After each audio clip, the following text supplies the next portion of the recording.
नाज़रीन, अगर सिर्फ गुज़श्ता 24 या 48 घंटों की खबरों को देखा जाए तो ऐसा महसूस होता है जैसे ईरान और अमेरिका अचानक बराह रास्त जंग में दोबारा दाखिल हो गए हैं। लेकिन हकीकत ये है कि ये तसादुम किसी एक हमले या एक फैसले का नतीजा नहीं, बल्कि कई बरसों से बनती हुई एक ऐसी कशीदगी का तसलसल है जो अब खुली फौजी कार्रवाई की सूरत इख्तियार कर चुकी है। इस मरहले को समझने के लिए ये जरूरी है कि पहले ये जाना जाए कि दोनों ममालिक इस जंग में क्या हासिल करना चाहते हैं।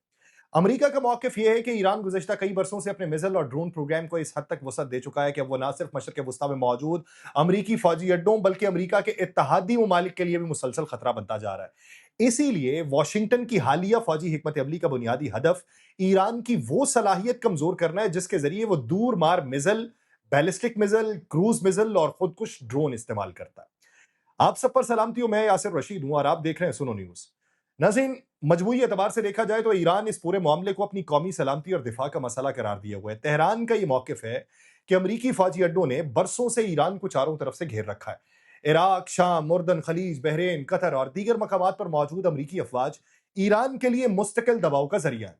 इसीलिए ईरान अपने मिसाइल और ड्रोन प्रोग्राम को दिफाई जरूरत करार देता है, जबकि अमरीका उसे खित्ते के लिए या खित्ते के इस्तेहकाम के लिए खतरा समझता है। और हालिया बहरान में भी दोनों ममालिक के अहदाफ मुख्तलिफ हैं। अमरीका की कोशिश यह है कि ईरान की फौजी सलाहियत को इस हद तक महदूद कर दिया जाए कि वो अमरीकी अड्डों या इत्तहादी ममालिक पर बड़े हमले न करे। तो हमने देखा कोस्टल एरिया के ऊपर उस पर हमले हुए। इसके बरक्स ईरान ये तासुर देना चाहता है कि अगर उसकी सरजमीन या शहरी महफूज नहीं, तो जवाब सिर्फ ईरान के अंदर नहीं या उसके मजाफात में नहीं, बल्कि अमरीकी मफादात तक पहुंचाया जाएगा, चाहे वो उर्दन, इराक, खलीज और बाद में मिस्र और कुवैत तक ही क्यों ना हो। इसी दौरान दोनों ममालिक सिर्फ मैदान जंग में नहीं, बल्कि इत्तलात की जंग भी लड़ रहे हैं।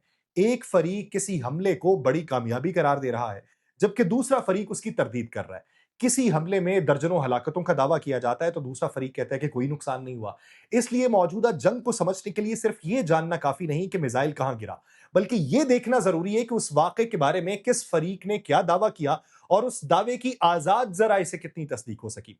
इसी पस मंजर में अगर हम देखें तो गुज़श्ता शब एक ऐसा वाक़या पेश आया जिसने इस कशीदगी को एक नए मरहले में दाखिल किया। ईरान ने उर्दन में मौजूद अमरीकी फ़ौजी तंसीबात को बराह रास्त निशाना बनाया। उस हमले के बाद अमरीका ने फौरी जवाब दिया और फिर चंद घंटों के अंदर अंदर खित्ते के मुख्तलिफ हिस्सों से ऐसी खबरें आना शुरू हुई जिन्होंने ये वाज़ेह करना शुरू कर दिया कि ये सिर्फ दो मुल्कों के दरमियान महदूद तसादुम नहीं है, बल्कि इसके असरात पूरे मशरक़ वस्ता में फैल चुके हैं। और अब हम उसी सिलसिले के पहले बड़े वाक़ये की तरफ चलते हैं, जिसके बारे में ईरान का कहना है कि उसी ने बाद में होने वाले तमाम हमलों की बुनियाद रखी। वो वाकया था जजीरा कशम का, जहां पर अमरीकी फजाई कार्रवाई हुई, जिसके बाद ईरान ने अपनी जवाबी हिकमत अमली तरतीब दी।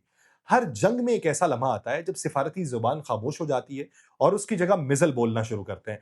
ईरान और अमरीका के दरमियान हालिया कशीदगी में यह लम्हा उस वक्त आया जब जजीरा कशम पर अमरीकी फजाई कार्रवाई हुई। ईरान ने उसे सिर्फ एक फौजी हमला नहीं, बल्कि अपनी सरजमीन और शहरियों पर हमला करार दिया, जबकि अमरीका ने अपनी वो दिफाई स्ट्रेटजी करार दिया। ईरानी हुकाम के मुताबिक अमरीकी हमले में जजीरा कशम के दो रिहायशी मकानात मुतासिर हुए।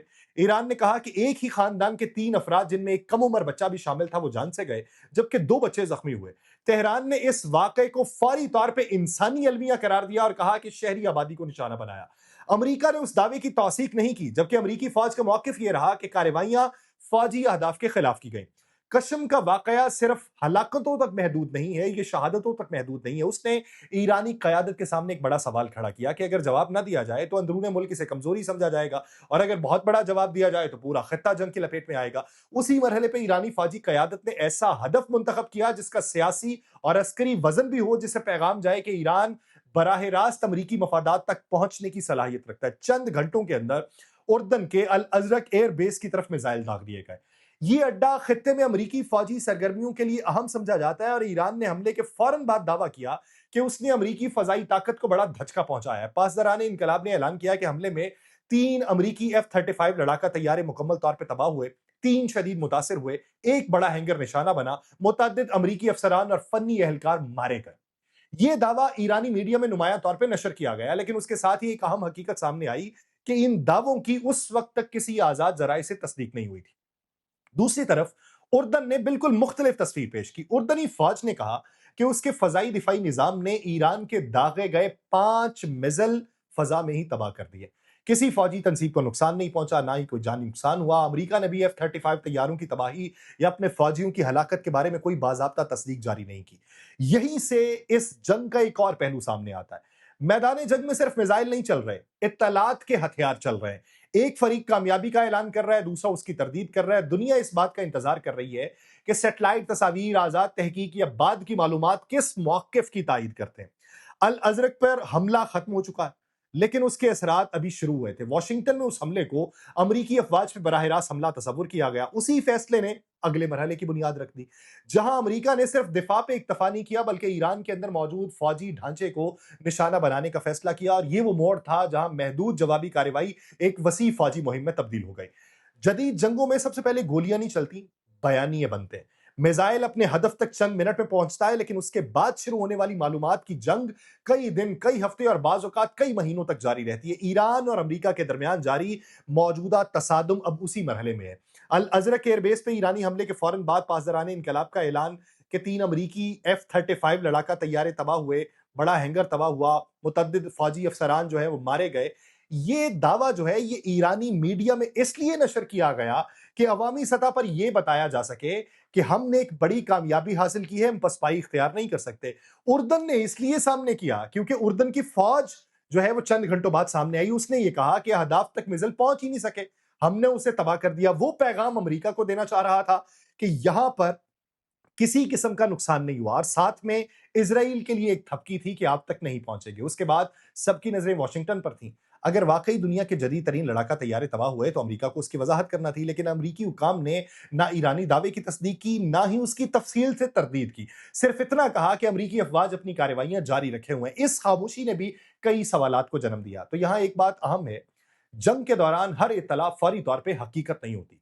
हर फरीक अपनी कामयाबी को ज्यादा नुमाया और अपने नुकसान को कम जाहिर करने की कोशिश करता है। इसलिए किसी भी बड़े फौजी दावे की तस्दीक जो है ये बाद में सामने आती है, लेकिन बाद तक जो मंजरनामा खुलता है या जो हकाइक मंजर-ए-आम पे आते हैं, जो नक्शा बनाया जाता है, उस नक्शे में लकीरें किसने अपने मतलब से खींची थी, ये बाद में मालूम पड़ता है। इसी उसूल का इत्तलाक अमेरिका के ऊपर हुआ। अमेरिका ने कहा कि उसने ईरान के मुतअद्दिद फौजी मराकज़, मिसाइल अड्डों, ड्रोन तंसीबात, कमांड एंड कंट्रोल मराकज़ को निशाना बनाया। ईरान ने हमलों की तस्दीक तो की, लेकिन नुकसानात की मुकम्मल तफसील जारी नहीं की। तो इस वक्त तक सिर्फ ज़ंजान में पासदारान इनकलाब के 3 एहलकारों की शहादत की तस्दीक सामने आई। इस मालूमाती जंग का एक और पहलू भी है। दोनों ममालिक सिर्फ अपने अवाम से बात नहीं कर रहे, बल्कि पूरी दुनिया को अपनी कहानी सुनाना चाहते हैं। ईरान ये साबित करना चाहता है कि अमरीकी ताकत से मरऊब नहीं है, उसने मौसर जवाब दिया है। अमरीका ये बताना चाहता है कि उसकी कार्रवाइयां मनसूबाबंदी के मुताबिक है और ईरान की अस्करी सलाहियत को मुसलसल महदूद कर रहा है। इसी माहौल के अंदर अमरीकी सेंट्रल कमांड के तर्जुमान कैप्टन टिम हॉकिंस का बयान सामने आता है, जो ये कहते हैं कि अमरीका ईरान के मिसाइल और ड्रोन सलाहियतों को महदूद करने के अपने इब्तदाई अहदाफ हासिल कर चुका है। तो ये स्टेटमेंट एक फौजी अपडेट नहीं है, बल्कि एक पॉलिटिकल मैसेज है। इसका मकसद ये है कि अमरीकी कार्रवाइयां किसी फौरी रद्द-ए-अमल का हिस्सा नहीं है, बल्कि एक वाज़ेह हिकमत अमली के तहत है। लेकिन सवाल ये है कि अगर अमरीका अपने इब्तदाई अहदाफ हासिल कर चुका है, तो क्या अब कशीदगी कम होगी? ज़मीनी हालात उसके बरअक्स हैं, क्योंकि उसी दौरान में एक और खबर सामने आ जाती है, जिससे मालूम पड़ता है कि जंग का दायरा मज़ीद फैल चुका है। और इस बार निशाना ना ईरान था, ना उर्दन था, ना ही इराक। हमले की खबर मिस्र से आई, जहां दमियाता बंदरगाह पे एक ड्रोन हमले ने पूरे खित्ते की तवानाई की सलामती पे नए सवालात खड़े कर दिए। तो इस वक्त तक सवाल यह है कि जंग यहां तक कैसे पहुंची? कशम से अल अजरक तक अमेरिका का जवाब जो था वो ईरान के अंदर, फिर एक मालूमाती जंग, और अब ये उसका अगला मरहला जो एक ऐसे रुख के ऊपर पहुंच गया जहां पहली बार ये महसूस हुआ कि तनाजा सिर्फ फौजी अड्डों तक नहीं है, बल्कि आलमी तवानाई, समुद्री तजारत और खत्ते के दूसरी ममालिक भी इसके लपेट में है। और ये है हॉरिजेंटल मॉड किसी भी जंग का। चंद रोज के अंदर पेश आने वाले ये तमाम वाकयात एक दूसरे से अलग नहीं है। कशम पे हमला, अल अजरक एयरबेस पे ईरानी मिसाइल, ईरान के अंदर अमरीकी जवाबी कार्रवाइयां, जंजान में शहादतें, मिस्र की दमियाता बंदरगाह पे ड्रोन हमला, कुवैत में चीनी कंपनी की इमारत को निशाना बनाने का दावा, ये सब एक ही सिलसिले की मुख्तलिफ कड़ियां हैं। इन वाकयात ने एक हकीकत वाज़ेह की है कि कशीदगी ईरान और अमरीका के दरमियान बराह रास्त फौजी मुकाबले तक महदूद नहीं, इसके असरात पूरे मशरक़ वस्ता में हैं, जहां हर नया हमला किसी नए मुल्क, किसी नई तंसीब या नए मफाद को अपनी लपेट में ले रहा है। इस वक्त अमेरिका का सरकारी मौक़िफ़ ये है कि उसने ईरान को तबाह बर्बाद कर दिया, इब्तदाई अहदाफ हासिल कर लिए। और वो मुज़ाकरात के लिए तैयार हैं और हमारे उनके साथ मुज़ाकरात जो हो रहे हैं, इसका मतलब सिर्फ ये है कि मंसूबे का पहला मरहला मुकम्मल हुआ। अगर अमेरिका को दोबारा अपने फौजियों या इत्तहादियों पर हमले का खदशा महसूस हुआ, तो मज़ीद कार्रवाइयाँ होंगी। दूसरी तरफ ईरान के लिए भी यह मरहला इंतहाई हसास है। वो मज़ीद बड़े हमले करता है, तो अमेरिका की जानिब से सख्त रद्द-ए-अमल, खामोश रहता है, तो फिर वही मसला अंदरूने मुल्क कमज़ोरी। तो तेहरान का हर अगला फैसला जो है, उसमें पूरी दुनिया की नज़रें लगी हुई हैं। लेकिन आप ये देखिए कि इस वक़्त मुतासिरीन में से कौन है? यूएई पे हमले हुए, बहरीन पे हुए, उर्दन पे हुए, ओमान पे हुए, कतर पे हुए, कुवैत पे हुए। इज़राइल अभी खामोश है, लेकिन लबनान के अंदर उसने महाज़ गर्म कर रखा है। गज़ा की पट्टी के ऊपर वो अपनी 70% अजारादारी जो है मज़बूत कर चुका है। और फिर सऊदी अरब इस पूरे मामले में आया, सऊदी अरब उठा, इराक के ऊपर हमला कर दिया, इराक भी इसमें लपेटा गया। फिर अब चीज़ें उठी और मिस्र तक चली गईं। अब मिस्र के साथ-साथ 3 दिन पहले कैस्पियन सी के अंदर हम देखते हैं यूक्रेन जो है वो एक जहाज़ के ऊपर हमला कर देता है। इस खदशे की बुनियाद के ऊपर कि ये जहाज़ जो था, ये मिलिट्री वेपन्स जो था वो सप्लाई कर रहा था। जिसको ईरान ने कहा कि ये जवाब दिए बगैर नहीं रहेगा। तो जवाब अभी वहां भी देना बाकी है। और ऐसे वक्त में जब बेंजामिन नेतन्याहू बैठ के कोहे कोलंग के ऊपर डोनाल्ड ट्रंप को ब्रीफ कर रहे थे और डोनाल्ड ट्रंप ने उनसे मुलाकात से पहले अवामी सतह के ऊपर यह कहा कि अगर इसराइल को ये खदशात हैं कि जौहरी तवानाई की तनसीबात जो हैं वो एक बहुत बड़ा मसला है और उसके ऊपर उनके पास रिपोर्टें मौजूद हैं, तो ये बात पब्लिकली करने की बजाय डायरेक्ट मुझसे भी की जा सकती थी। लेकिन हमलों का फैसला जो है वो हमने करना है और हमें ना ये बताया जाए कि हमें क्या मालूमात हासिल करनी है और क्या मालूमात हमसे दूर है। तो अब ये जंग का दायरा जिस हद तक फैल रहा है, हर मुल्क एक नई प्रॉक्सी को जो है वो फेस कर रहा है, वो प्रॉक्सी फिर से अपने एलाइज को पुकार रही है। तो जब टेबल सजेगी, तो अब हिसाब-किताब जो है, उसका जो बंडल है वो मज़ीद बड़ा होने वाला है। जिसके अंदर बात ये होगी कि पहले 267 बिलियन डॉलर्स का नुकसान था, जिसके मुतरादिफ 300 बिलियन डॉलर का एक पैकेज मुतारिफ करवाया जाना था। तो अब वो पै दर पे होने वाले हमलों से नुकसान मज़ीद कितना बढ़ा? मुआशी पैकेज का बोझ कौन उठाएगा? दीगर फरीक जो उसके बीच में आ रहे हैं, उनका फैसला कौन करेगा? तो दुनिया अब सिर्फ ये नहीं देख रही कि अगला मिसाइल कहाँ गिरना है, बल्कि ये देख रही है कि क्या कोई ऐसा रास्ता निकल सकता है, जो इस कशीदगी को एक वसी इलाकाई जंग में तब्दील होने से रोक सके। वही इंतजार अभी बाकी है। मुझे दीजिए इजाजत। अल्लाह ने के बाद।